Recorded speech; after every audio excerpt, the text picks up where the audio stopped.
Why would a seller walk away from equity? Often, many investors just would not think a seller would have any reason to sell by subject to if they have equity in their property. Nothing could be further from the truth. People walk away from equity every day. Just look around at abandoned cars, abandoned houses, and abandoned buildings. Why would people walk away from money? There's a million reasons. So, with that, let's take a look at this example. Let's say that the owner has this house that is in good condition, no real updates, just maybe some minor issues because they've lived in the house for a few years. You know, paint, carpet, you get it. They have interviewed a couple of realtors and now they have responded to your marketing. The market is good in the area. Their house is valued about $295.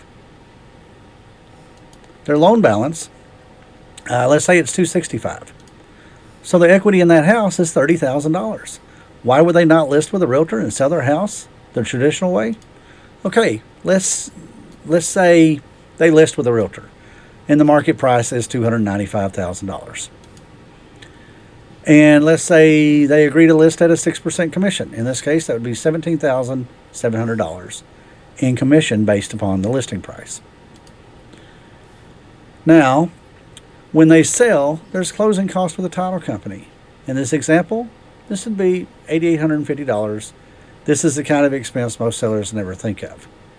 Now, the seller has holding cost for the 90 days or so that it's on the market, and they still have to make their mortgage payments. They also include their insurance and their property taxes.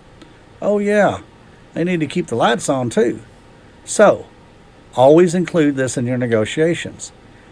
Many people do not think that this expense or that this would be an expense.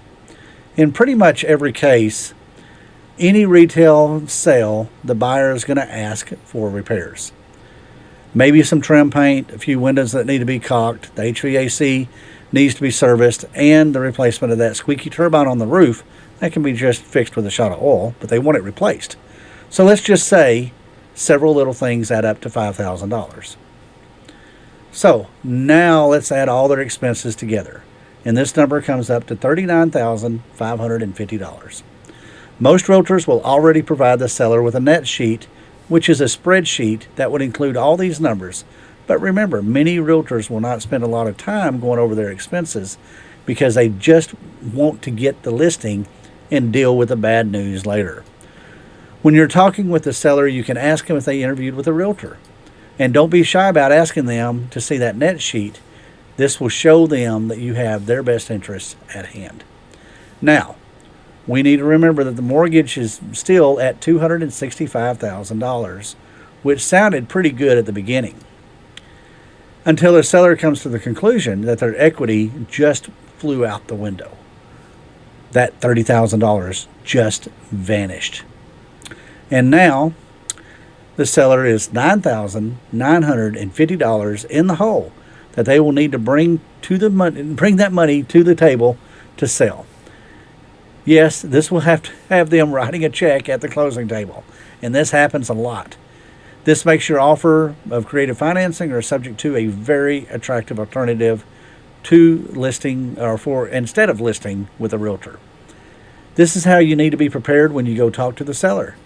Know your numbers, so you can make sure they understand what their cost to list in the MLS is going to be. At this point, you'll ask the seller, would you be open to selling your house for what you owe?